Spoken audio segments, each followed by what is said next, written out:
जिज्ञासु मित्रों, बहुत बहुत अभिनंदन है आप सभी का दिव्य सृजन में।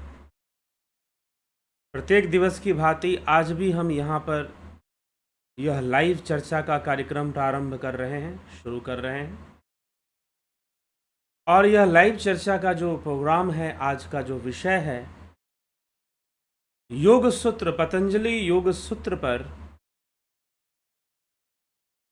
आगे बढ़ते हुए क्रम में हम आज चर्चा को लेंगे।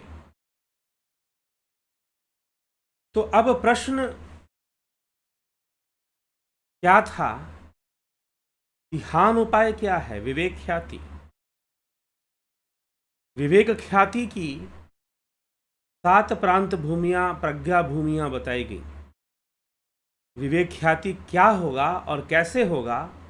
तो महर्षि पतंजलि ने कहा कि विवेक ख्याति किस प्रकार से प्राप्त होगी, विवेक की जागृति किस प्रकार से होगी। तो योग के अंगों का अनुष्ठान करना चाहिए, योग के अंगों का अनुष्ठान करना चाहिए। तो योग के अंगों का अनुष्ठान किस प्रकार करना चाहिए और योग के अंग कितने हैं? योग के अंग कितने हैं?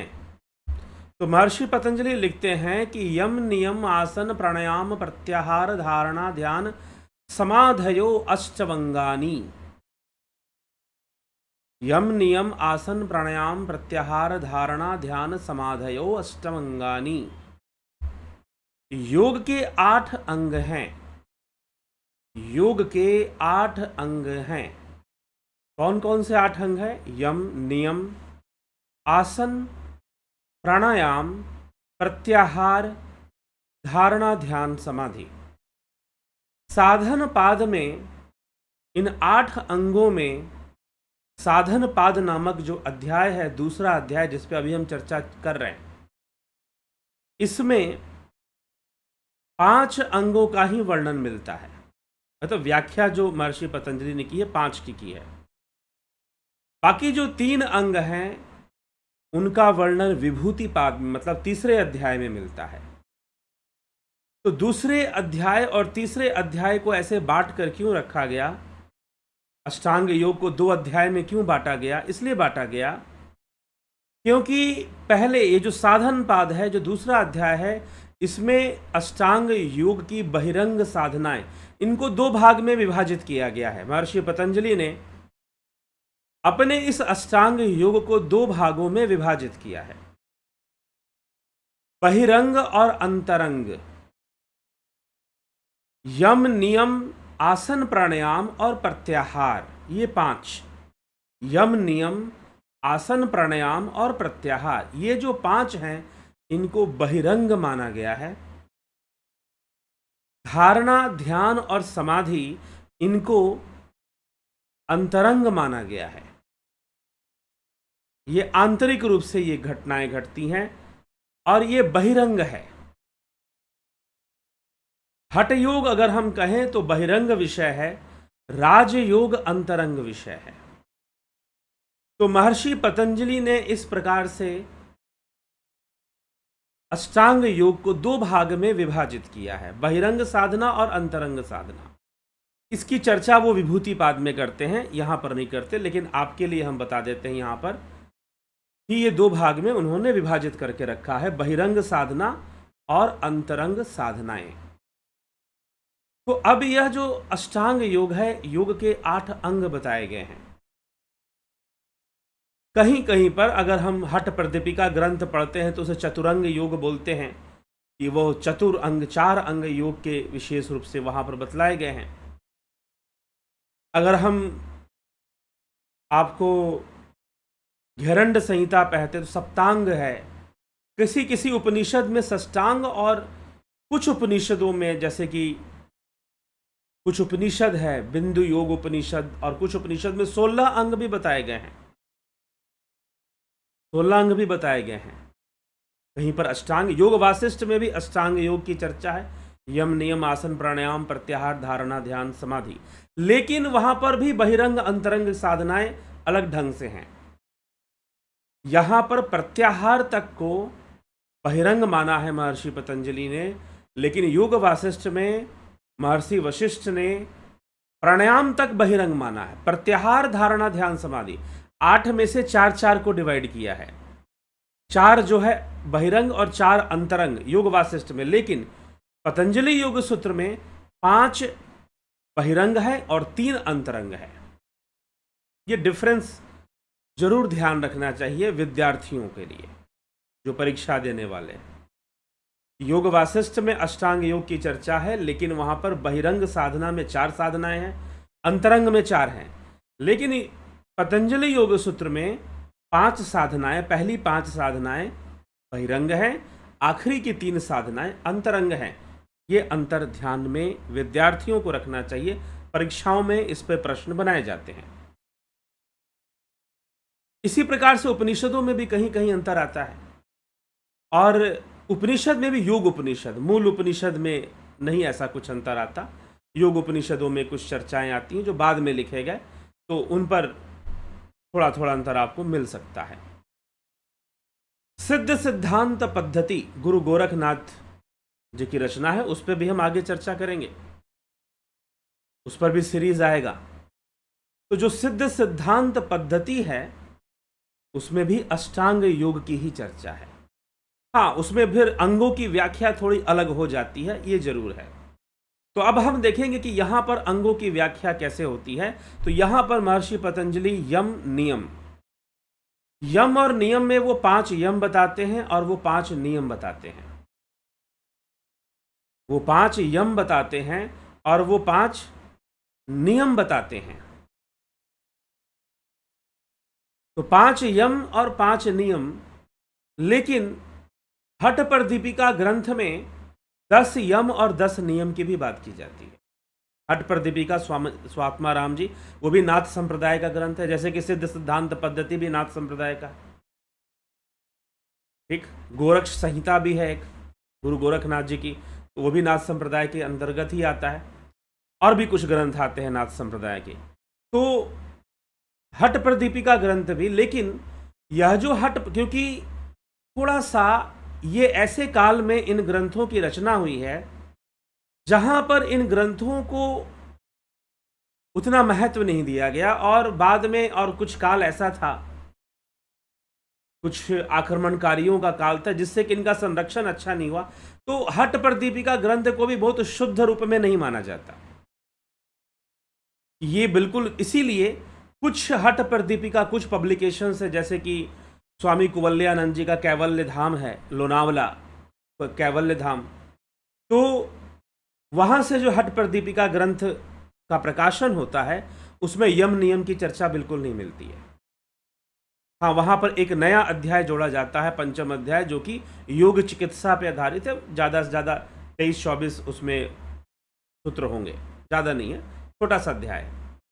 तो ये है, लेकिन कुछ दूसरे प्रकाशन हैं जो हठ पर दीपिका में यम नियम को भी जोड़कर दिखलाते हैं कि 10 यम और 10 नियम स्वात्मा राम जी ने बताए हैं।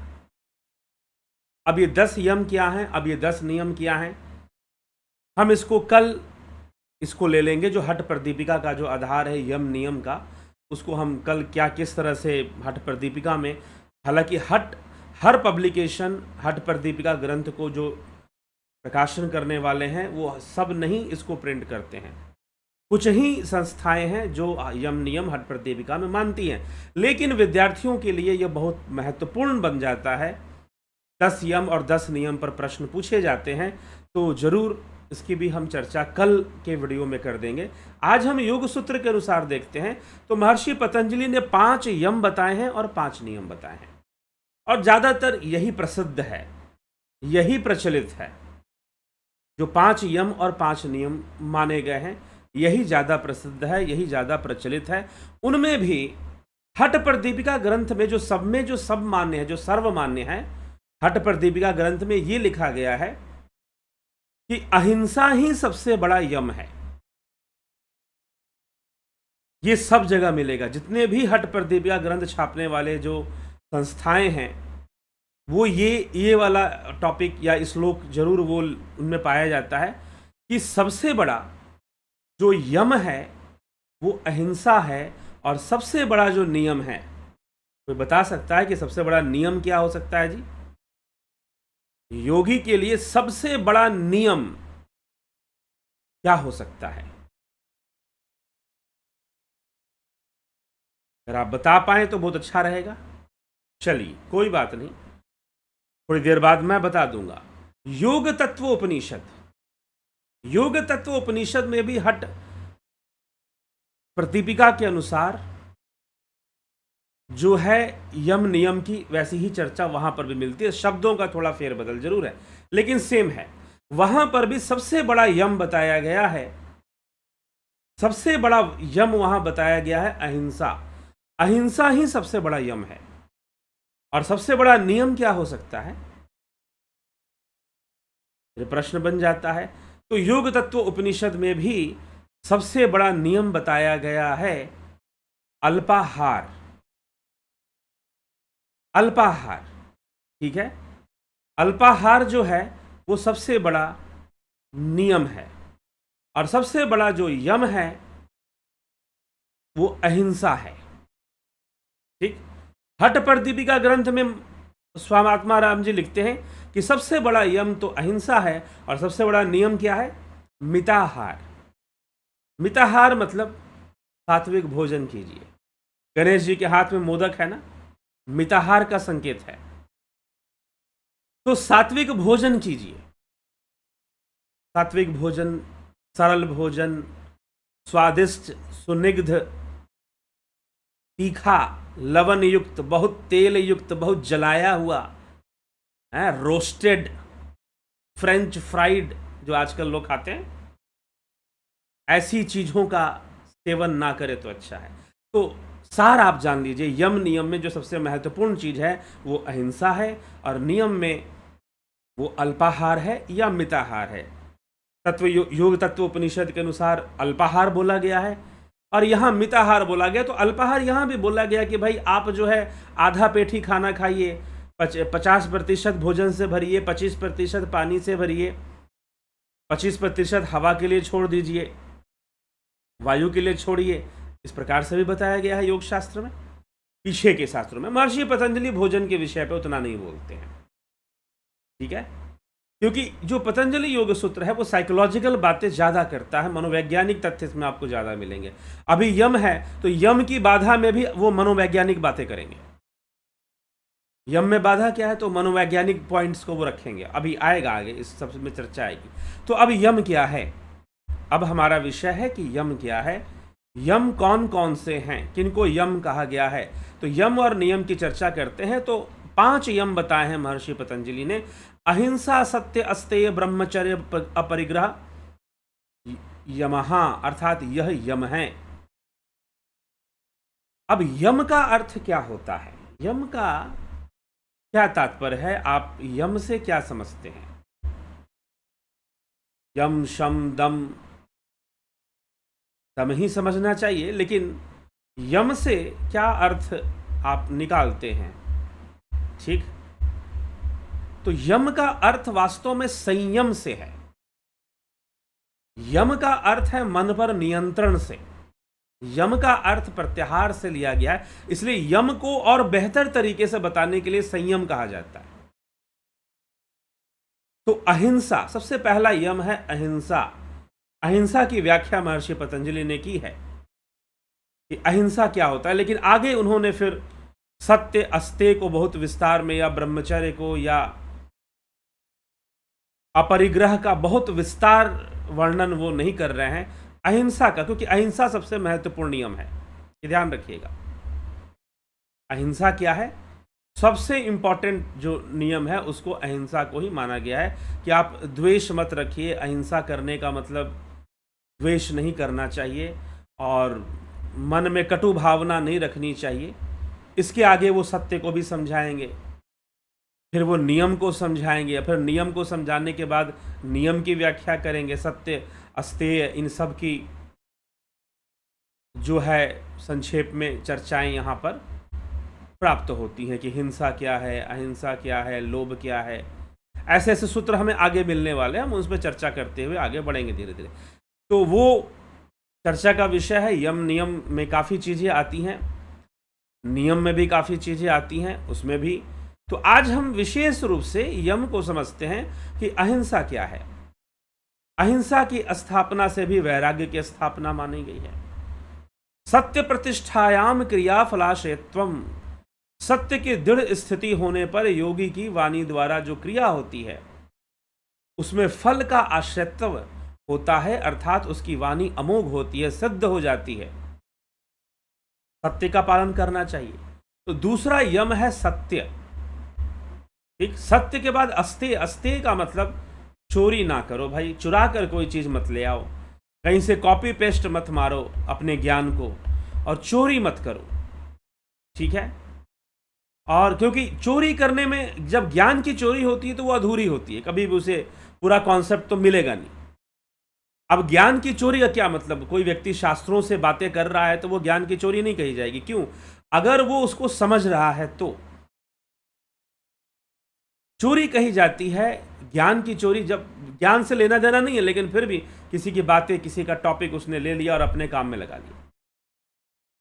ब्रह्मचर्य प्रतिष्ठायाम वीर्य लाभ, ब्रह्मचर्य की सिद्धि होने पर वीर्य लाभ होता है। लेकिन यहां पर ये जो टीकाकार महोदय है ना, यहां पर मैं जो जिनका भाष्य ज्यादा फोकस कर रहा हूं वो ऋषि व्यास हैं। तो वो यहां पर लिखते हैं कि ब्रह्मचर्य की सिद्धि होने पर बल का लाभ होता है। किसका लाभ होता है?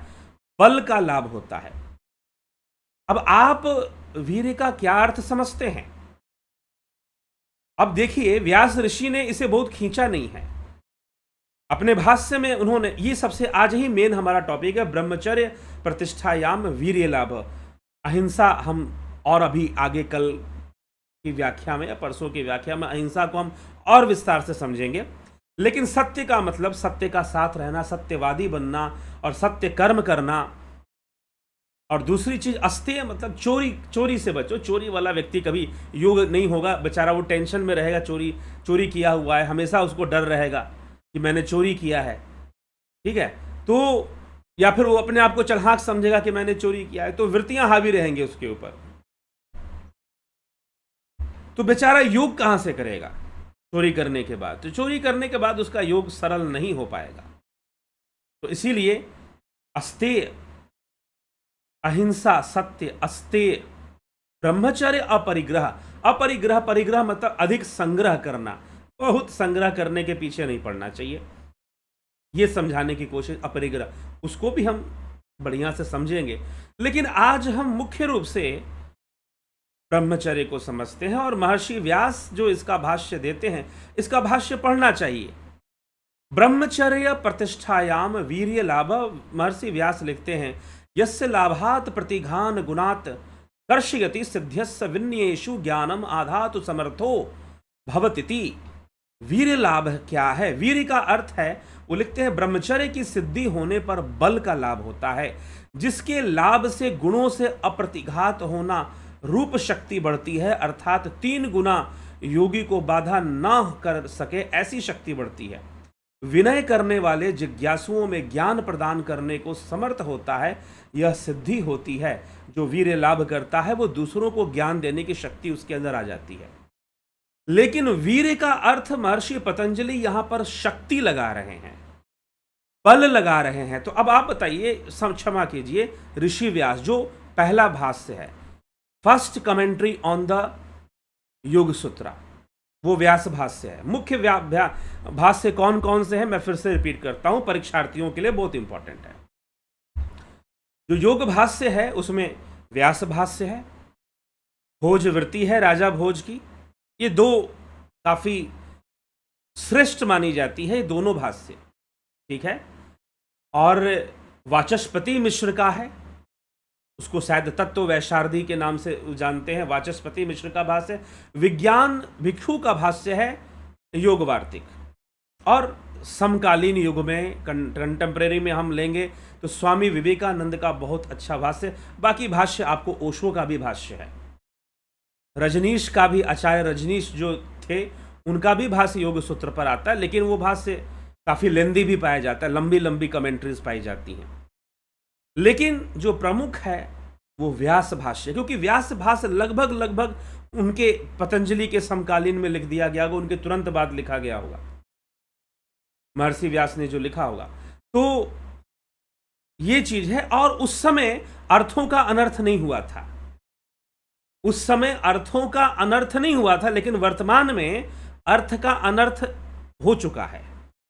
अब यहां पर व्यास ऋषि अपने भाष्य में लिखते हैं कि वीर्य का अर्थ तो शक्ति है, वीर्य का अर्थ तो बल है, लेकिन वर्तमान में आप वीर्य का क्या अर्थ निकालोगे? सीधा सा बात है, आप बोलोगे वीर्य मतलब स्पर्म, सीमेन, जो कि रति क्रिया में, संभोग क्रिया में जो निकलता है, जिसे बच्चे पैदा होते हैं, आप वीर्य का अर्थ वो निकालोगे।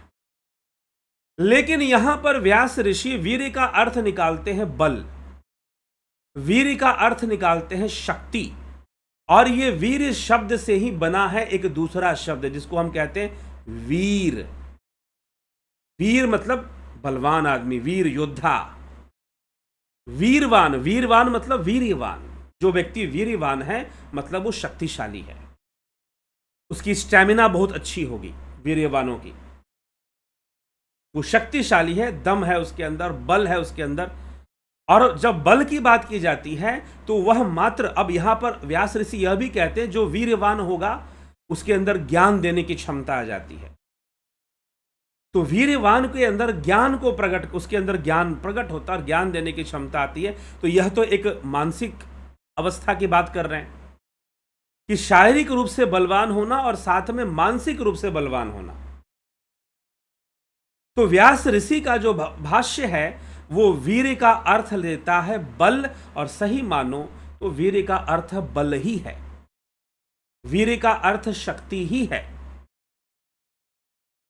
अब हमारे पूरे बॉडी के अंदर, हमारे पूरी बॉडी में जो सबसे शक्तिशाली जो कोशिकाएं होती हैं, कोशिकाएं समझते हैं, थोड़ी सी बायोलॉजी में आज हम घुसेंगे, घुसना पड़ेगा, विषय ही ऐसा है। विषय का नाम है वीर्य वाला ब्रह्मचर्य और शुक्राणु और यम रहस्य। तो यम रहस्य तो चल ही रहा है, यम में 5 यम महर्षि पतंजलि ने बताया है, अहिंसा, सत्य, अस्तेय, ब्रह्मचर्य और अपरिग्रह, ये 5 उन्होंने बताए। तो अब हमारे शरीर में जो सबसे शक्तिशाली कोशिकाएं हैं, कोशिकाएं मतलब सेल्स, सेल बायोलॉजी, माइक्रोबायोलॉजी अगर आपने पढ़ा हो उसमें आप सेल के बारे में पढ़ते हैं। तो सेल के अंदर, सेल के जो ऑर्गेनेल्स होते हैं, सेल के अंदर कोशिकाओं के जो अंग होते हैं, उनमें एक अंग होता है जो सेल को एनर्जी प्रोवाइड करता है, उसको ऊर्जा देता है, उसको ताकत देता है, शक्ति देता है सेल को, किस चीज की, कि वो अपनी पॉपुलेशन बढ़ाए, वो डिवाइड करे और बढ़े। उसको बोलते हैं माइटोकॉन्ड्रिया, कि वो माइटोकॉन्ड्रिया है सेल्स के अंदर। तो बायोलॉजी कहती है कि जो हमारा स्पर्म सेल्स होते हैं, वो सबसे ज्यादा जो पुरुष के अंदर पाए जाते हैं स्पर्म सेल्स या एग सेल्स होते हैं फीमेल में, ये जो सेल्स होते हैं वो बहुत पावरफुल होते हैं। इनके अंदर नंबर ऑफ माइटोकॉन्ड्रियाज सबसे ज्यादा पाई जाती है। अगर आप पीएमटी वगैरह का पेपर देंगे तो कोई हो सकता है पूछ भी दे कि नंबर ऑफ माइटोकॉन्ड्रिया किस सेल में सबसे ज्यादा होती है, तो स्पर्म सेल में वो सबसे ज्यादा होती है माइटोकॉन्ड्रिया, तो उसकी एनर्जी बहुत ज्यादा होती है स्पर्म सेल के अंदर। ठीक है, तो एनर्जी ज्यादा होने के कारण हम उसको वीर्य मान सकते हैं, लेकिन वीर्य का अर्थ है उसको, उसमें ऊर्जा ज्यादा है। हमारे जो ऋषि मुनि थे वो इस बात को जानते थे कि हमारे शरीर कोशिकाओं से बनी हुई है, और इसका शास्त्रों में इसका वर्णन भी है कि कोशिकाओं, ये कोशिका शब्द कहां से आ गया, ये वेदों का शब्द है कोशिका, तभी हमने सेल को बायोलॉजी की किताब में हिंदी में कोशिका लिख दिया। तो जो स्पर्म सेल्स होते हैं उसमें सबसे ज्यादा नंबर ऑफ माइटोकॉन्ड्रियाज सबसे ज्यादा होती है। एक सेल के अंदर बहुत सारे माइटोकॉन्ड्रिया होती है, तभी वो हाईली एनर्जेटिक सेल होता है। तो सबसे ज्यादा जो ऊर्जा है जिस सेल में, जिस कोशिका में, बहुत सारी कोशिकाएं हैं हमारे शरीर के अंदर, उन कोशिकाओं से उत्तक का निर्माण होता है। उत्तक मतलब टिश्यूज का निर्माण होता है, टिश्यूज से ऑर्गन्स का निर्माण होता है, ऑर्गन्स से सिस्टम का निर्माण होता है, और पूरा शरीर जो है 12 सिस्टम, 12 सिस्टम से डेवलप होता है। 12 फिजियोलॉजीज इसमें होती हैं। तो स्पर्म सेल्स के अंदर सबसे ज़्यादा माइटोकॉन्ड्रिया होती है। तो माइटोकॉन्ड्रिया की संख्या ज़्यादा होने के कारण वो बहुत ज़्यादा एनर्जेटिक होता है स्पर्म सेल्स, और बहुत ज़्यादा उसमें ताकत होती है, बहुत बल होता है उसके अंदर। ठीक, तो उसको वीर्य माना गया। लेकिन वीर्य का अर्थ स्पर्म सेल नहीं है। स्पर्म सेल का जो सही ट्रांसलेशन है वो है शुक्राणु। स्पर्म सेल जो होते हैं पुरुष के अंदर या फीमेल्स में एग सेल्स होती हैं, हम उनको अंडज या शुक्राणु के नाम से जानते हैं। शुक्राणु पुरुषों के अंदर जो होता है वो शुक्राणु होता है। उसको वीर्य कह देना, वीर्य कहना एक दृष्टिकोण से ठीक है, लेकिन वीर्य को स्पर्म समझ लेना गलत हो जाएगा। बहुत भारी मिस्टेक कर देंगे आप। पूरा कॉन्सेप्ट लोगों का यहीं पर बिगड़ा हुआ है। पूरा कॉन्सेप्ट बिगड़ा हुआ है। पूरे कॉन्सेप्ट के आप लोगों ने ऐसी की तैसी करके रख दी है। क्या बोला जाए, मतलब इतना धार्मिक कॉन्सेप्ट और क्या बताया जाए। प्रवचन करते ना, क्या है, माइक मिल गया है, टेंट लगाने वाले मिल गए हैं, 10 लोग फॉलो करना शुरू कर दिए हैं, ठीक है ना, मालिक खर्चा हो रहा है, डोनेशन आ रहा है, माइक पर सुना दो, सिद्धांत झाड़ दो, क्या दिक्कत है। इतना कंफ्यूज किया है अधूरे ज्ञान ने और तथाकथित गुरु महाराजों और प्रवक्ताओं और प्रवचनकर्ताओं ने इतना कंफ्यूज किया है कि पूछिए मत। ठीक है, आज जरूरत है कि हम सब मिलकर खंगालें अपने शास्त्रों को, समझें। महर्षि पतंजलि वीर्य का बिल्कुल सही, क्षमा करें, महर्षि व्यास पतंजलि योग सूत्र का जो बल दे रहे हैं, अर्थ दे रहे हैं, वो वीर्य का बिल्कुल सटीक अर्थ उन्होंने लिया है। वीर्य का अर्थ है बल, वीर्य का अर्थ है शक्ति, ऊर्जा। वीर्य का कहीं पर भी यह अर्थ नहीं है कि आप उसको शुक्राणु समझिए या स्पर्म सेल्स उसको आप समझ लीजिए या सीमन समझ लीजिए। यह कहीं पर भी यह अर्थ वीर्य का नहीं निकलता है। यह एकदम जो है, आप डिक्शनरियां खोल लीजिए, संस्कृत का जो भी हो, आप ये फाइनल कर लीजिए बात। ठीक है, तो महर्षि पतंजलि ने यहां पर ब्रह्मचर्य का उद्देश्य वीर्य लाभ लिखा हुआ है। ब्रह्मचर्य से वीर्य लाभ होगा, वीर्य लाभ से बहुत बड़ा ज्ञान होगा। अब क्या है कि बहुत तरह की ब्रह्मचर्य को लेकर बहुत अनर्गल बातें लोगों में व्याप्त हैं, लोगों में व्याप्त हैं। तो पहले तो वीर्य का अर्थ समझो। वीर्य का अर्थ शुक्राणु नहीं होता। शुक्राणु से जोड़कर उसको इसलिए देखा जाता है क्योंकि जो हमारी शुक्राणु जो कोशिकाएं होती हैं, जो स्पर्म सेल्स होती हैं, वो हाईली एनर्जेटिक होती हैं। उनमें माइटोकॉन्ड्रिया, नंबर ऑफ माइटोकॉन्ड्रियाज बहुत ज़्यादा पाई जाती हैं। अगर हम सेल बायोलॉजी पढ़ेंगे तो उसमें हमें मिलेगा। तो इस कारण से वो हाईली, हाँ, ये बायोलॉजिकली प्रूव्ड चीज़ है, ये बायोलॉजिकली प्रूव्ड है। और हमारे शास्त्रों ने बहुत पहले से बता के रखा है कि सबसे जो ऊर्जावान सेल्स होती हैं वो शुक्राणु होते हैं मानव शरीर में। तो ये बात ठीक है, ये प्रमाणित होती है बात। लेकिन वीर्यवान होने का मतलब यह नहीं है कि आप शुक्राणुओं का बहुत संचय कर लेंगे या फिर शुक्राणुओं को बर्बाद नहीं करेंगे या कुछ। हाँ, बर्बाद तो नहीं करना चाहिए, लेकिन कुछ ऐसा करेंगे तो आप ब्रह्मचारी हो जाएंगे, ऐसा बिल्कुल नहीं है। टोटल कॉन्सेप्ट बिगड़ने के कारण ब्रह्मचर्य का बस एक ही अर्थ निकाला गया कि वीर्यपात नहीं होना चाहिए, विवाह नहीं करना चाहिए, स्त्री संग भी नहीं करना चाहिए, तो आप ब्रह्मचारी कहलाएंगे।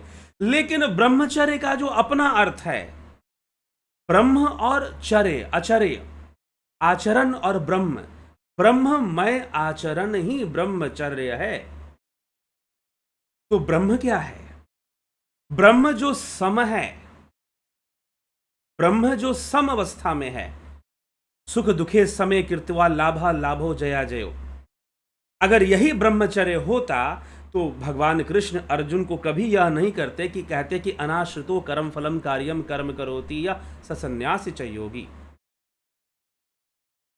न कि अग्नि को त्याग करने वाला, बल्कि न कि अग्नि कर्मों का त्याग करने वाला, बल्कि अनाश्रित रूप से कर्म फल के प्रति अनाश्रित होकर अपने कर्तव्यों का पालन करने वाला सन्यासी होता है और वही योगी होता है।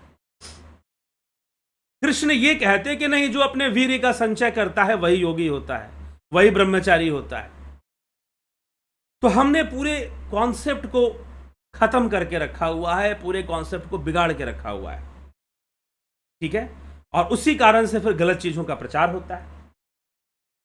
एक सच्ची घटना बता रहा हूं, एक आश्रम की एक घटना है कि वहां पर गुरुजी ने समझा रखा था अपने चेलों को कि बेटा बूंद नहीं गिरनी चाहिए, तुम्हारा वीर्य बर्बाद नहीं होना चाहिए। अब एक जो चेला था उसने गुरुजी को बताया कि भाई मेरा तो वीर्य बर्बाद हो जाता है। तो उसने गुरुजी ने कहा कि बर्बाद हो जाता है तो नियंत्रण नहीं कर पाता है, तेरा तो जीवन बेकार है, और ऐसी जिंदगी से तो अच्छी मृत्यु है, तू रोज रोज मर रहा है, तेरा वीर्य बर्बाद हो रहा है, तो रोज ही मर रहा है, तो मर ही जा तो अच्छा। अब गुरुजी ने ऐसे कुछ शब्द बोल दिए, 3-4 दिन बाद उस शिष्य ने आत्महत्या कर ली कि मेरी तो जिंदगी बेकार है, रोज रोज मरने से अच्छा मैं अभी मर जाऊं।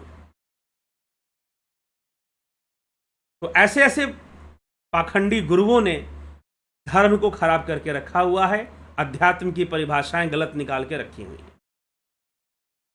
ठीक है, तो ब्रह्ममय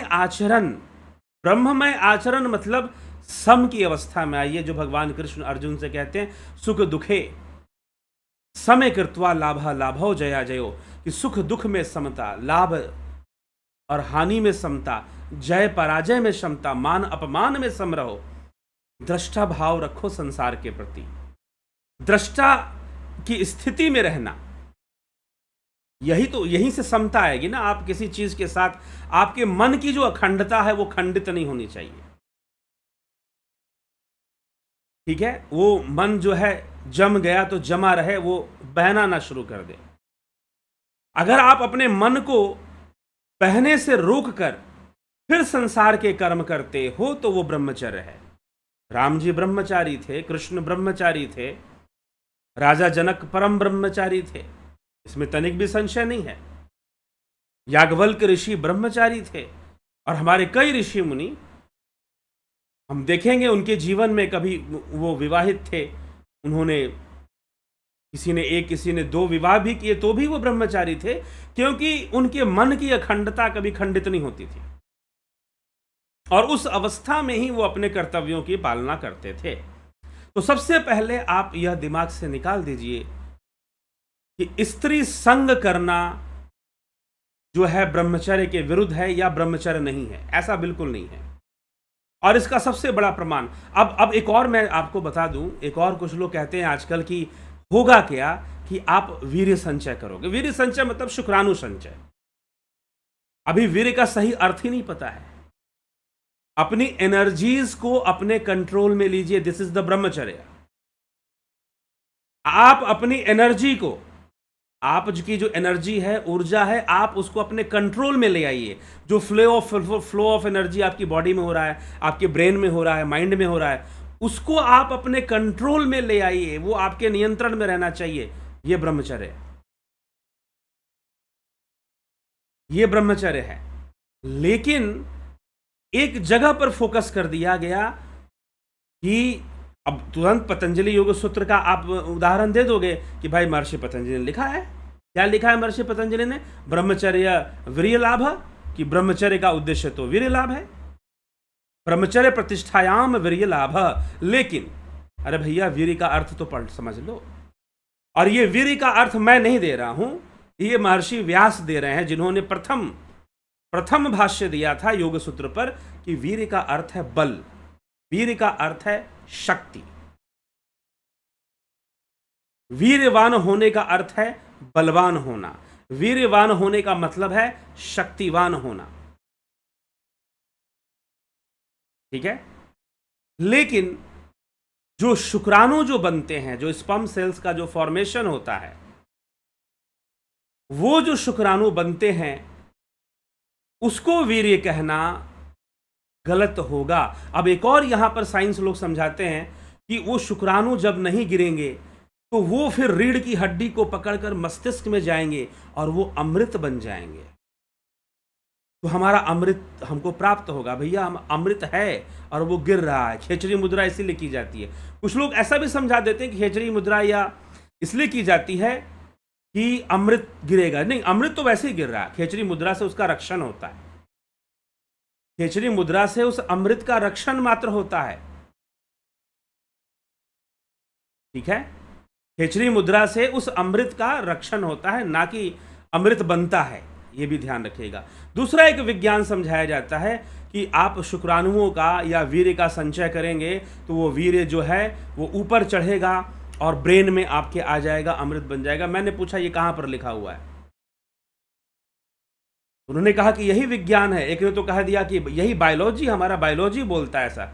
मैंने बताया कि बताओ, पढ़ के दिखाओ, कौन से बायोलॉजी के बुक में ऐसी बात लिखी हुई है। गांव के लोगों में ऐसी ऐसी बातों का प्रचार करना आसान होता है, क्योंकि वो बेचारे प्रवचनकर्ता ने जो सुना दिया उनको लगता है कि वही सत्य होगा। ठीक है, समझ गए? तो यह विषय है। तो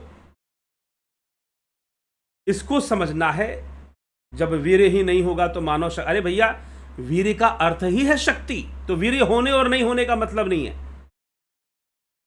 ठीक ना? वीर्य का अर्थ ही है शक्ति। और वीर्य बनता कैसे है, पहले पूरी बात सुन लिया करो, तब अपना वो फिजूल का ज्ञान दिया करो। ठीक है, जबरदस्ती वाला जो नॉलेज भर के रखे हुए हो। वीर्य का अर्थ क्या है संस्कृत भाषा में? वीर्य का अर्थ है बल, वीर्य का अर्थ है शक्ति, वीर्य का अर्थ शुक्राणु है ही नहीं। That's clear. पहले ये कॉन्सेप्ट आप क्लियर कर लीजिए। वीर्य का अर्थ शुक्राणु होता ही नहीं है। हां, शुक्राणु एक एनर्जेटिक सेल्स जरूर होती हैं, लेकिन वीर्य बनता कैसे? अब वीर्य बनने का मतलब बल कैसे बनता है, शक्ति का निर्माण हमारे शरीर में कैसे होता है, और क्या स्त्री संग करने से वीर्य नाश हो जाता है, और क्या बस स्त्री ही संग करने से वीर्य नाश होता है? दुनिया में और कोई दूसरा काम नहीं कि जिससे कि वीर्य नाश होता हो। शक्ति का ह्रास होना, तो यह भी आज हम इसको भी आज क्लियर करेंगे। आज ये बहुत दिन से लटका भी हुआ था टॉपिक। मैंने बोल रखा था कि ये योग सूत्र में ये चर्चा आएगी, तो इस पर हम चर्चा जरूर कर देंगे। तो एक बहुत फोकट का ज्ञान है कि वीर्य जो है माथा में चढ़ जाएगा। कौन सी किताब में लिखा बता दो? तो पहले भाई साहब ने बोल दिया बायोलॉजी की किताब में लिखा। मैंने कहा ले आओ बायोलॉजी की किताब जहां लिखा हो। तो उन्होंने फिर कहा कि नहीं, योग शास्त्र में लिखा। मैंने कहा ले आओ योग शास्त्र जहां लिखा हो। अब वो कोई टीका उका किसी की ले आए, कहीं पर कोई दूसरी किताब लाए। मैंने कहा कि ये किताब योग शास्त्र नहीं है। योग शास्त्र मतलब पतंजलि का योग सूत्र। योग शास्त्र हम चलो हट पर दीपिका भी मान लेंगे। योग शास्त्र चलो हम और भी कुछ ग्रंथों को मान लेंगे, उपनिषदों को भी मान ले। कहाँ लिखा है उपनिषदों में? कहाँ लिखा है? तो आज तक कोई विद्वान नहीं बता पाया कि उपनिषदों में कहीं पर इस तरह का विज्ञान बताया हो कि जो शुक्राणु जो आपके अंदर बनते हैं, वो शुक्राणु जो है आप नहीं बर्बाद करोगे तो माथे में आके चढ़ जाएंगे पीछे से। और रिसर्च, साइंटिफिक रिसर्च से तो ऐसा कोई प्रोसेस निकलता ही नहीं है। साइंटिफिक रिसर्च से तो ऐसा कोई प्रोसेस निकलता ही नहीं है कि भाई ऐसा कुछ हो जाए। हां, ऊर्जा ऊर्ध्वगामी होती है, यही वीर्य लाभ है। ऊर्जा ऊर्ध्वगामी होती है और ऊर्जा अधोगामी होती है। ये दो दिशाएं होती हैं। ऊर्जा ऊर्ध्वगामी होती है। जब ऊर्जा ऊर्ध्वगामी होगी तो वीर्य लाभ होगा। और ऊर्जा ऊर्ध्वगामी कब होगी? जब आप ध्यान योग करोगे। जब हम ध्यान कर योग में बैठ जाते हैं, जिन लोगों ने ध्यान योग का कोर्स किया है वो वीर्य लाभ करते हैं। वो वीर्य लाभ करते हैं क्योंकि जब वो ध्यान योग करते हैं तो जो प्राणों का जो डायरेक्शन है वो भ्रिकुटी की ओर हो जाता है। सारे प्राण यहां पर आकर इकट्ठे होने लग जाते हैं, आज्ञा चक्र पर। यहां पे वीर्य लाभ हो रहा है, ध्यान योग के द्वारा वीर्य लाभ हो रहा है। तो पहले तो वीर्य का जो अनर्थ करके रखे हो, अर्थ सही कर लो। वीर्य का अर्थ है बल। वीर्यवान होने का अर्थ है बलशाली। वीर्यवान का ही प्रायवाची है वीरवान। जो बोलते हैं ना, वीर है आदमी, बड़ा वीर है। वीर मतलब वह वीर्यवान है। वीर से ही वीर उसका अपभ्रंश है। वीरता शब्द जो निकला है, वीरता शब्द, वीर से ही वीरता शब्द निकला है। जो वीर है, अब आपको ऐसे लोग मिलेंगे जो बहुत वीर होंगे, शारीरिक बल खूब होगा उनके अंदर,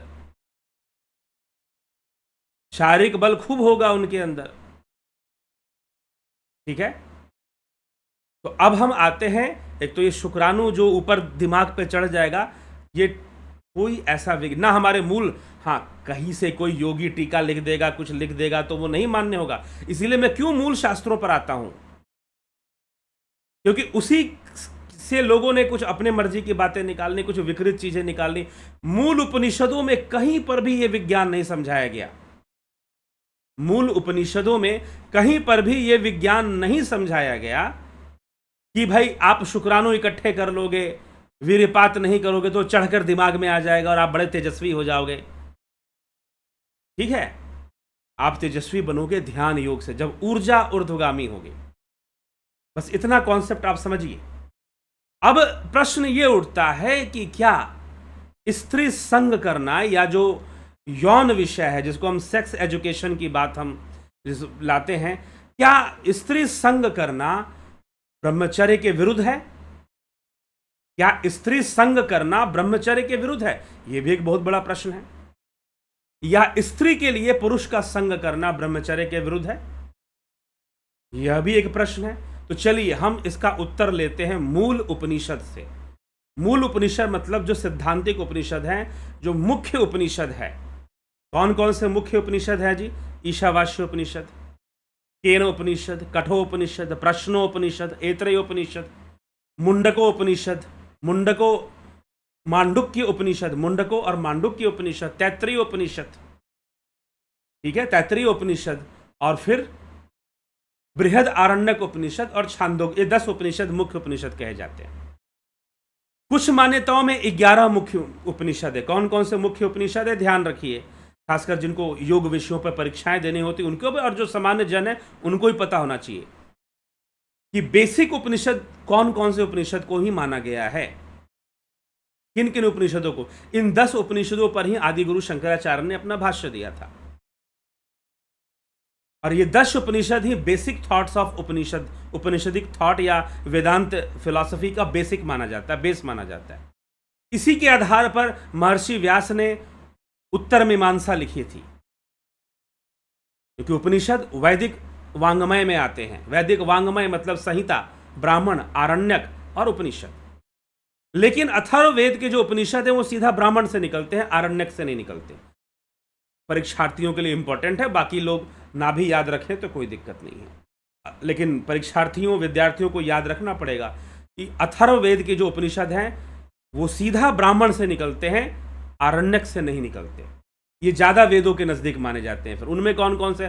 प्रश्नोपनिषद, मुंडकोपनिषद, मांडुक्य उपनिषद, ये अथर्ववेदीय उपनिषद कहे जाते हैं। ये सीधा ब्राह्मण से निकलते हैं, तो ये ज्यादा वैदिक सूत्रों के नजदीक फिर मान लिए जाते हैं। इन्हीं पर अद्वैत सिद्धांत भी इन्हीं पर आगे बढ़ता है। तो जो ब्रह्मचर्य है, अब ये जो मूल उपनिषद हैं उनमें एक मूल उपनिषद है प्रश्नोपनिषद। वो इस विषय में क्या कहता है, प्रमाण सहित देखते हैं कि प्रश्नोपनिषद क्या कहता है। ठीक है, इस विषय में क्या लिखता है। तो प्रश्नोपनिषद जो है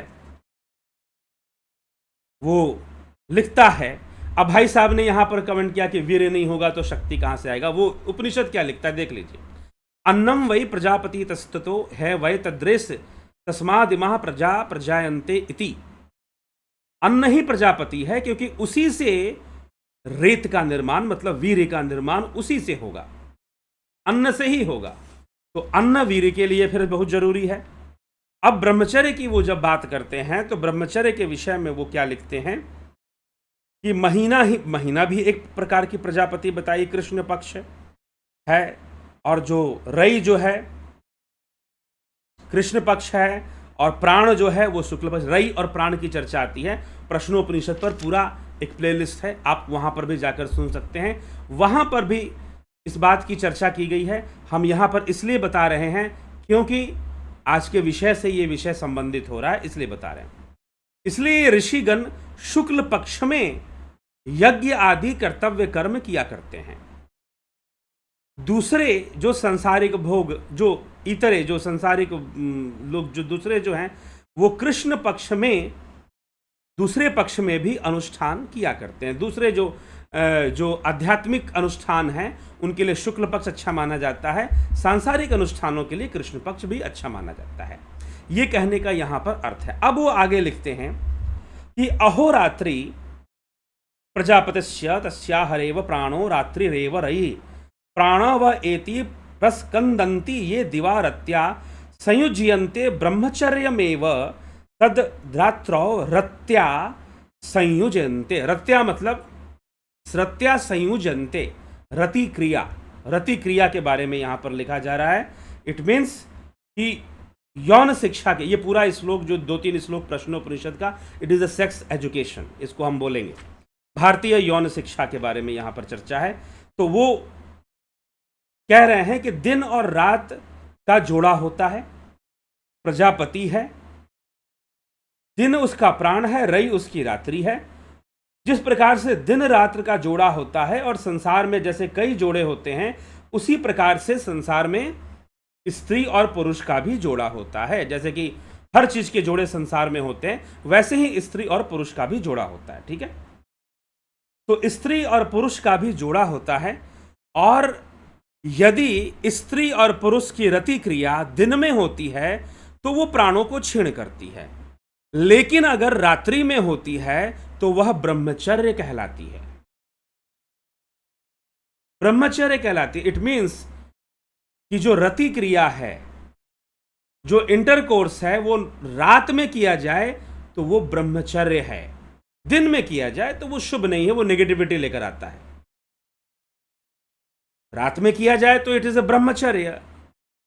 विवाहित, हम इसको, इसके व्याख्याकार इसको फिर विवाहित जोड़े के बारे में लिख रहे हैं कि एक पति पत्नी विवाहित है तो वो अगर रात्रि के समय उनको दिन में किसी प्रकार का संयोग नहीं करना चाहिए और रात्रि में करते हैं तो ये ब्रह्मचर्य है।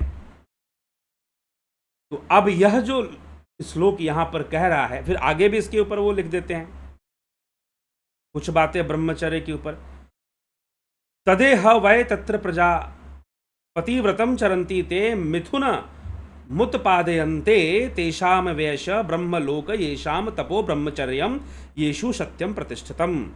जो कोई भी निश्चय पूर्वक उस प्रजापति व्रत का अनुष्ठान करके, जो स्त्री प्रसंग है, मतलब कि मिथुनम शब्द का यहां पर प्रयोग हुआ है, वे जो जोड़े को उत्पन्न, मतलब संतान की उत्पत्ति करते हैं, वो जो संतान की उत्पत्ति करते हैं और जिनमें ऐसा तप है, जिनमें सत्य प्रतिष्ठित होता है, वह ब्रह्मलोक को वह प्राप्त करते हैं। अर्थात अपने गृहस्थ कर्मों को पूर्ण करने के बाद, संतान की उत्पत्ति करने के बाद, वो अपनी तपस्या से, अपने तपोबल से, पहले उन्होंने बताया कि भाई रई और जैसे प्राण है, ये एक जोड़ा है, दिन और रात्रि का भी जोड़ा है, वैसे ही स्त्री पुरुष का भी जोड़ा है। लेकिन स्त्री पुरुष ये जो संबंध है, अगर रात्रि में है तो वो ब्रह्मचर्य के समान है। कहने का मतलब ये है कि व्यक्ति को हर चीज का, जैसे एक बात समझ लीजिए आप कि जिस प्रकार से भोजन रोग का कारण बन सकता है, भोजन जो है रोग का, बीमारी का कारण बन सकता है और बनता भी है, इसमें कोई संशय नहीं है। लेकिन अगर आप भोजन सही से करेंगे तो फिर ये ऊर्जा का कारण बनेगा। यही भोजन ही आपको, अरे भाई आप वीर्यवान अन्न से बनेंगे, सीधी सी बात है। इस बात की स्वीकृति हठ योग शास्त्रों में भी है कि अन्न से वीर्यवान बनोगे, अन्न से वीर्यवान बनोगे। और यहां पर भी है कि भाई अन्न वो प्रजापति है जो वीर्य को पैदा करता है।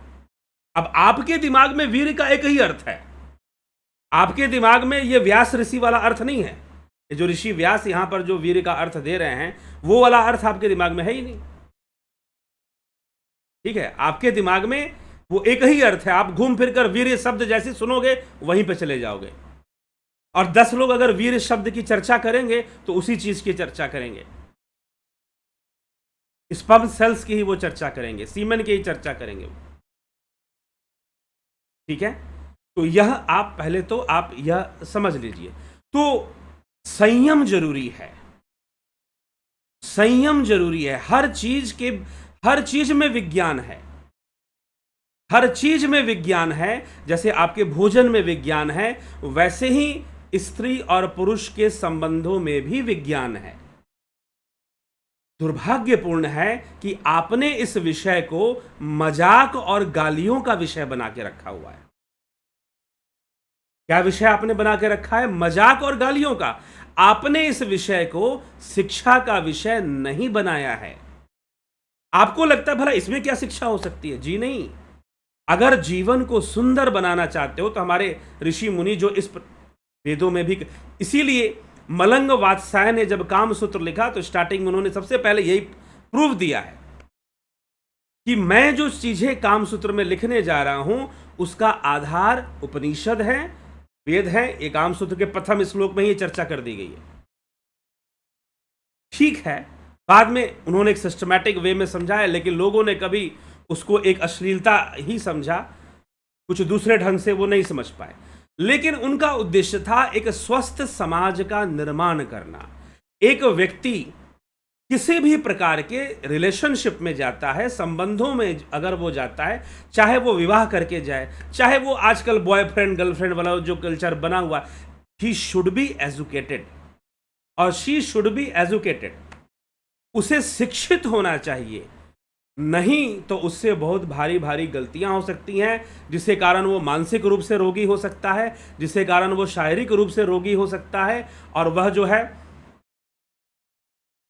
कमजोर भी हो सकता है, नपुंसक भी हो सकता है, बहुत तरह की व्याधियों का वो शिकार हो सकता है, और इन सब का असर पड़ेगा आने वाली जनरेशन पर, पीढ़ियों पर पड़ेगा। ज्योतिष में भी एक चैप्टर है यौन शिक्षा का। जब हम एस्ट्रोलॉजी पढ़ते हैं उसमें भी एक चैप्टर आता है यौन शिक्षा का। उसमें बताया जाता है कि गर्भाधान का समय क्या होना चाहिए, किन ग्रहों की दशा में किसी स्त्री को गर्भ धारण करना चाहिए, गर्भाधान समय बताया जाता है। तो समय काल दिया जाता है ज्योतिष में भी, यह भी यौन शिक्षा का एक संबंध बन जाता है। तो यदि जैसे हम भोजन के प्रति कॉन्शियस है कि भाई ये ज़्यादा खा लेंगे तो कोलेस्ट्रॉल बढ़ जाएगा, अरे नहीं डाइटिंग करना है, मोटापा हो रहा है, सुंदर दिखना है तो पिज़्ज़ा नहीं खाएंगे, बर्गर नहीं खाएंगे, फ्रूट्स थोड़ा ज़्यादा खाते हैं, शरीर ठीक रहेगा हमारा। तो ये सब जो बातें हैं आप कितना ध्यान दे रहे हो। वैसे ही स्त्री पुरुष को संबंधों में जाने के पहले कई चीज़ों का ज्ञान होना चाहिए, कई चीज़ों को उन्हें जानना चाहिए, और उसकी कोई व्यवस्था नहीं है, ना आपके विद्यालय में है, ना आपके कोई गुरुजी देते हैं। गुरुजी तो सीधा बोलते हैं कि बेटा वो गिरना नहीं चाहिए तुम्हारा, ये तो मौत अच्छी है, ठीक है। लेकिन हमारे जो ऋषि मुनि थे वो इतने अनसाइंटिफिक नहीं थे, इतने बायस्ड नहीं थे, और ये जो गिरने वाली नहीं गिरने वाली बात, ये ऊपर से जो बाहरी जो विचारधारा आई ना, जो आक्रमणकारी आए, वो लोग जो विचार, उससे और ज्यादा बढ़ गया, उससे और ज्यादा ये चीजें बढ़ गई। क्रिश्चियनिटी में जो सेलिबेसी चलती है, जो चर्च के अंदर जो नन्स होती हैं वो विवाह नहीं करती हैं, तो वो किससे विवाह कर लेती हैं? Married to Jesus. वो मैरिड टू, अपने आप को मैरिड टू जीसस कहती हैं। आजकल कुछ संस्थाओं ने एक परंपरा चलाया है, वो लड़कियों की शादी शिवलिंग से करवा देते, शिव जी से करवा देते, तुम तो शिव की पत्नी हो गई। मतलब कि कंप्लीटली जो नॉलेज था, रिलेशनशिप का जो नॉलेज था, कंप्लीटली इसको इग्नोर कर दो। ये तो गंदी बातें हैं, हा? आपने कंप्लीटली इसको, जो आपकी जनरेशंस को बना रही हैं। अब क्या हुआ, अब आ गया इंटरनेट, अब आ गया पोर्नोग्राफी। अब तो आप अपने बच्चों को गंदगी देखने से रोक भी नहीं पाओगे। अब तो आप अपने बच्चों को गंदगी देखने से रोक भी नहीं पाओगे, ठीक ना। स्मार्टफोन तो रखोगे, आप भी रखोगे और सब रखेंगे, तो थोड़ा सा उंगली चलाना है और गंदगी सामने आ जाएगी। लेकिन इतना भारी पतन हो रहा है, फिर भी किसी को यह समझ में नहीं आ रहा है कि अब वो ऊपर ऊपर से फॉर्मेलिटी वाली बातों से काम नहीं चलेगा। This is the time to educate people about sex education. Educate करना जरूरी है कि वो, अगर पहले के जो राजा महाराजा होते थे, वो विवाह करने के बाद भी, मैं अगर कहूं कि राजा दशरथ, उनकी 3 पत्नियां थी, कौशल्या, कैकेयी और सुमित्रा, लेकिन फिर भी दशरथ ब्रह्मचारी ही थे। दशरथ ब्रह्मचारी ही थे। क्यों मैं कह रहा हूं ब्रह्मचारी थे? क्योंकि उनके ज्ञान का स्तर वैसा था, उनकी समझ उतनी विकसित थी। इसीलिए 25 वर्ष तक पकड़ के रखा जाता था आश्रमों में, और मात्र उस आश्रम में ये आपको कि नोट कैसे कमाएंगे ये पढ़ाई नहीं सिखाई जाती थी। आजकल की जो एजुकेशन सिस्टम है वो आपको एक स्लेवरी सिखाती है। आपको पढ़ाई जाता है कि बेटा नौकरी करो, नौकरी करो और नौकरी मिल जाना दुनिया की सबसे बड़ी बात होती है।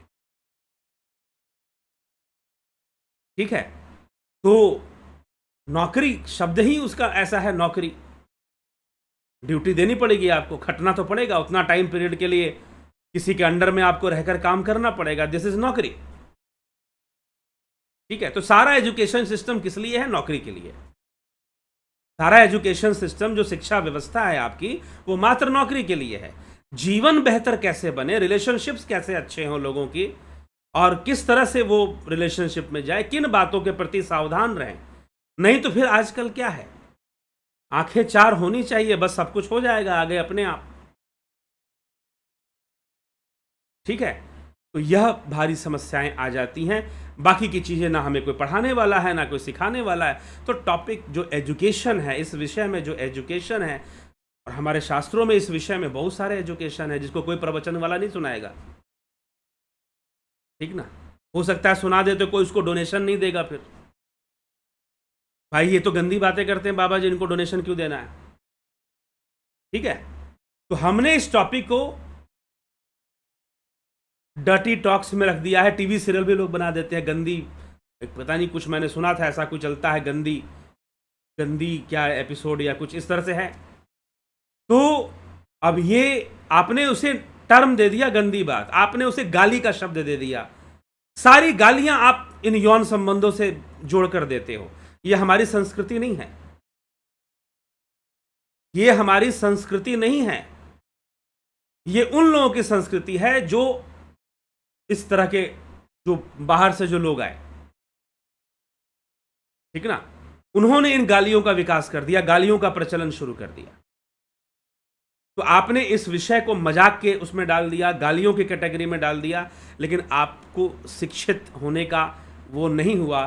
प्रश्नोपनिषद शिक्षित करता है कि जैसे रई प्राण का जोड़ा होता है, जैसे कि दिन रात का जोड़ा होता है, वैसे ही स्त्री पुरुष भी होते हैं। और लेकिन अगर स्त्री पुरुष दिन प्राण है और रई जो है उसको रात्रि के समय हमें देखना चाहिए, तो यदि दिन में होता है तो वो सही नहीं होता है, लेकिन रात्रि में अगर स्त्री पुरुष मिलते हैं तो वो ब्रह्मचर्य के समान है, वो ब्रह्मचर्य के समान है फिर। ठीक ना, that is equal to brahmacharya. तो अगर कोई बहुत मैच्योर कपल है, कोई मैच्योर कपल है जो जानता है, जो सारे, जो एजुकेटेड है इस मैटर में और रिलेशनशिप के मैटर में, जो एजुकेटेड है, जो जानता है, वो बहुत सारी चीजों को मैनेज कर सकता है, और मैनेज कर कर अपनी ऊर्जा का भी व्यय नहीं करेगा, और संतान की उत्पत्ति भी करेगा, आनंद की प्राप्ति भी करेगा। वो एक बहुत, और उस ऐसे ज्ञानी लोगों से एक स्वस्थ समाज का निर्माण होगा, और संतानें अच्छी होंगी, संतानें अच्छी होंगी। फिर क्या होगा? संतानें अच्छी होंगी तो जनरेशन, पीढ़ियां अच्छी हो जाएंगी आपकी। ये बहुत ही एक इंपॉर्टेंट टॉपिक है। तो ब्रह्मचर्य का अर्थ समझिए। अभी भी ब्रह्मचर्य का ये अर्थ नहीं निकला कि आप विवाह नहीं करते हैं या स्त्री संग नहीं करते हैं तो आपका ब्रह्मचर्य खंडित होगा, ऐसी कोई बात नहीं। अगर ऐसा होता तो ये प्रश्नोपनिषद का ये श्लोक नहीं लिखा जाता। फिर तो दिमाग को अपना सही जगह पर लाइए और समझिए। तो इसीलिए नहीं तो मैं कहता हूं भोजन आप करते हैं, जब आप भोजन करते हैं, ऊर्जा की क्या कौन सी दिशा होती है? खाना खाते समय अधोगामी होती है। क्यों? कि जो भी आप भोजन करेंगे पेट में जाएगा, पेट से आंतों में जाएगा और आंतों से मूलाधार में जाएगा, और शक्ति का स्थान मूलाधार अधोगाम की ओर होता है। इसलिए मूलाधार में क्या बसता है? विष बसता है, विष। मूलाधार में विष बसता है, जहर बसता है, शिव संहिता कहती है। सहस्रार में अमृत का वास है और मूलाधार में विष का वास है। ठीक? अगर अब मेडिकल साइंस ये कहेगी कि अगर मान लीजिए शुक्राणु बनते हैं, शुक्राणु कैसे बनते हैं, कितने दिन में बनते हैं? 80 दिन, मोटा मोटी 74 डेज कहा जाता है। 74 डेज में स्पर्म सेल का फॉर्मेशन होता है। अब यहां पर कहेंगे कि भाई एक शुक्राणु बनने में 80 दिन लग जाते हैं खून से। अरे भैया वो मिलियंस में बनता है, एक और दो नहीं बनता है, मिलियंस मतलब लाखों में। लाखों में शुक्राणु किस उम्र से, लगभग 13-14 साल की उम्र से वो बनने की प्रक्रिया पहले शुरू होती है, लेकिन वो अपने फॉर्म में, मैच्योर फॉर्म में आना शुरू कर देते हैं। और यह प्रोसेस लगातार चलती रहती है, लगातार चलती रहती है, तो शुक्राणु डेली ही बनते रहते हैं, डेली ही बनते रहते हैं शुक्राणु। अब शुक्राणुओं के बाहर आने की प्रक्रिया या निकलने की प्रक्रिया जब आपके मन के अंदर काम विकार आता है तब वो शुरू हो जाता है। लेकिन जो शुक्राणु बन गए और उनका आपने दमन किया, मिथ्या आचरण किया, जो भगवान कृष्ण कहते हैं कि भाई मन में तो है लेकिन बाहर से कुछ करता नहीं है बेचारा, तो मिथ्याचारी हो गया। तो ब्रह्मचर्य तो ऐसे नहीं होगा। ब्रह्मचर्य में आपको पूरा मन की अखंडता ही खंडित नहीं होनी चाहिए। फिर तो मन में है, बाहर से कुछ नहीं करता है, तो वो मिथ्याचारी ही है।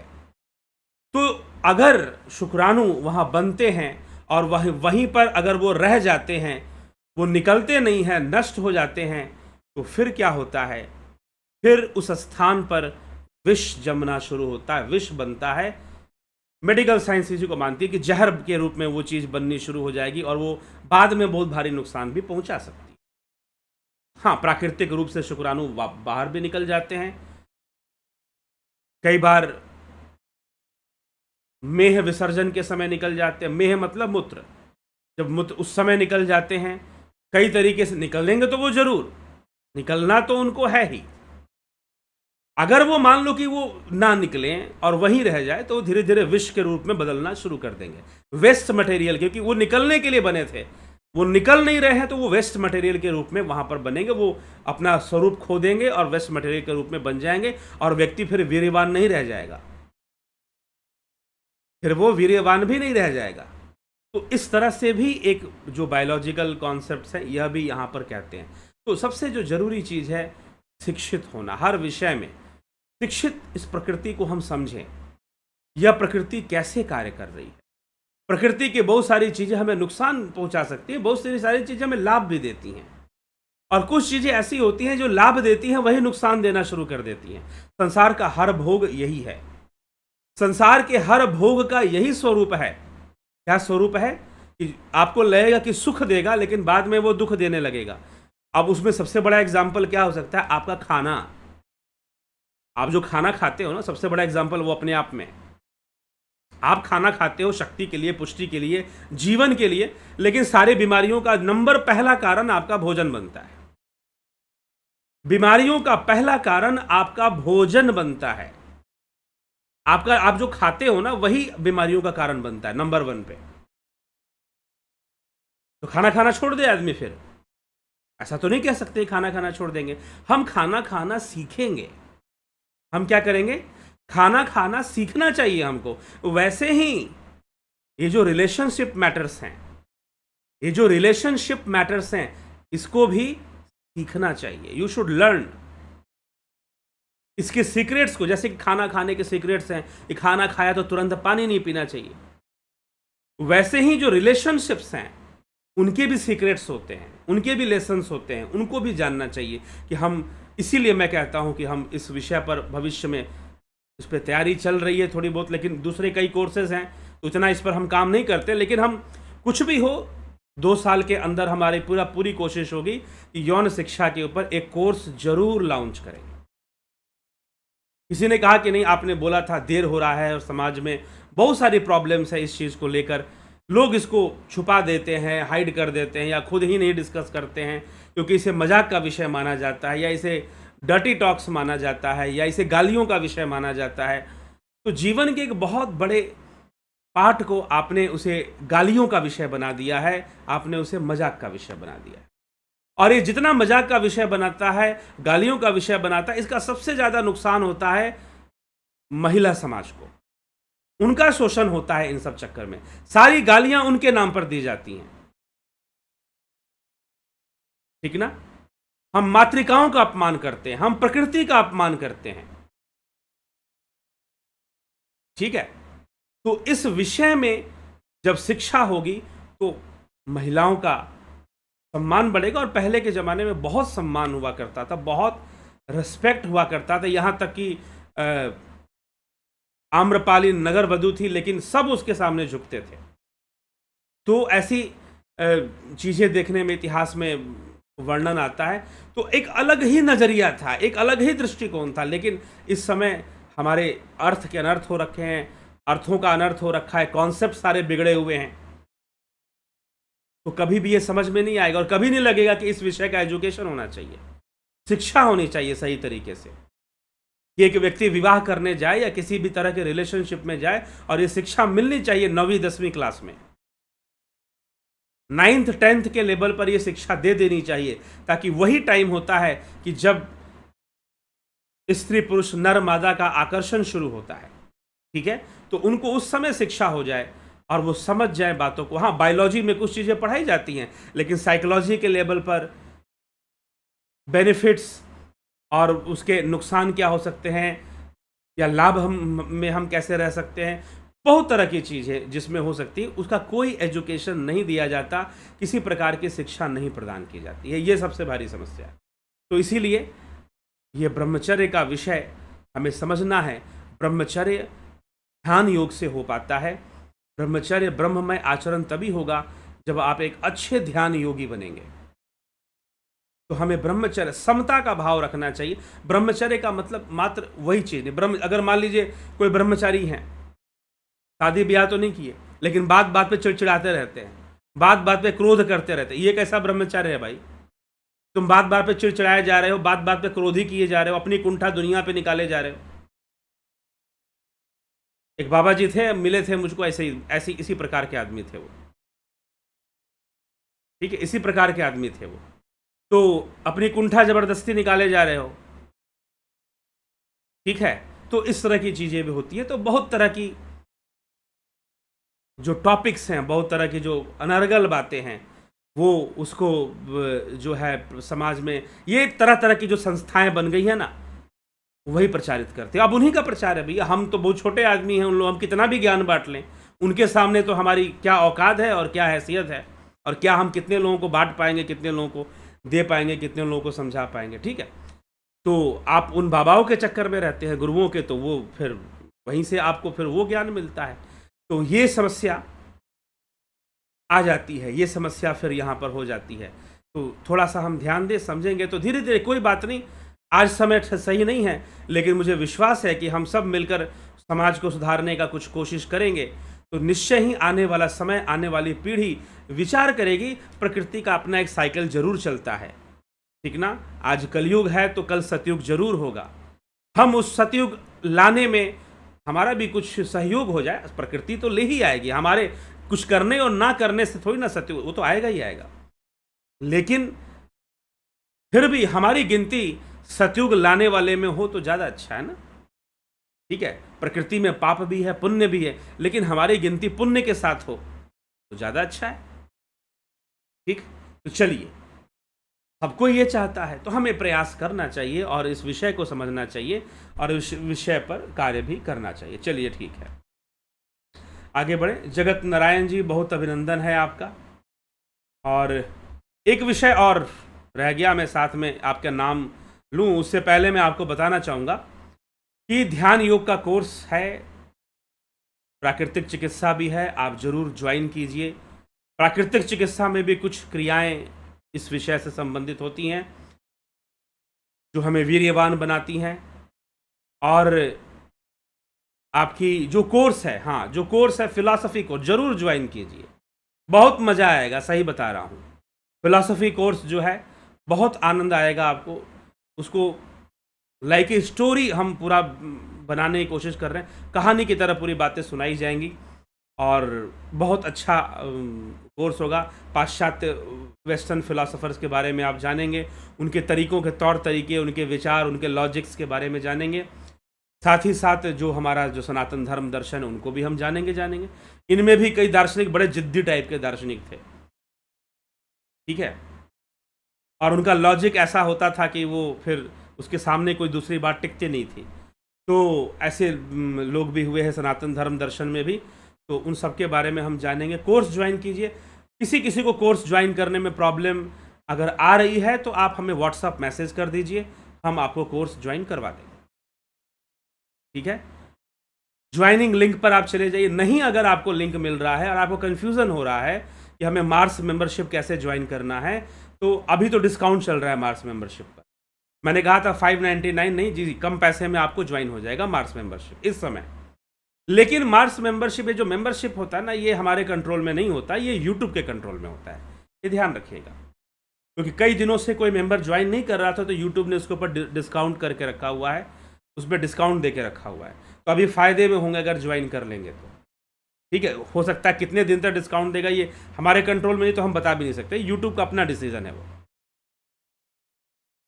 ठीक है। तो आप जो है उसको ज्वाइन कर ले, लेकिन उसी ये थोड़ा करना भी ज़रूरी होता है, क्योंकि यूट्यूब चैनल्स के रिकमेंडेशन को डाउन कर देता है अगर आप मेंबरशिप्स को नहीं चलाते हैं या कुछ एक्टिविटीज़ नहीं चलाते। वो कहता है कि भाई तुमको चैनल दिया है, आप इसे चैनल की तरह चलाओ। हम तो यहाँ पर 1 घंटे वीडियो डालते हैं, लेकिन यूट्यूब का जो सिस्टम है वो कहता है 1 घंटे नहीं, आप दिन भर का कार्यक्रम चलाइए।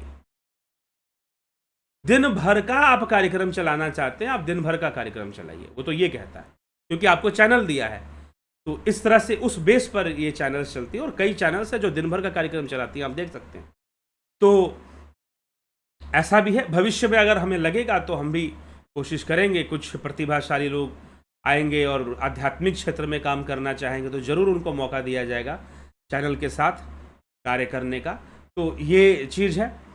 तो आगे हम अभी बढ़ते हैं। ज्वाइनिंग में अगर कोई भी प्रॉब्लम होती है आपको, तो आप व्हाट्सअप मैसेज कर दीजिए हमको, हम आपको ज्वाइनिंग लिंक भेज देंगे।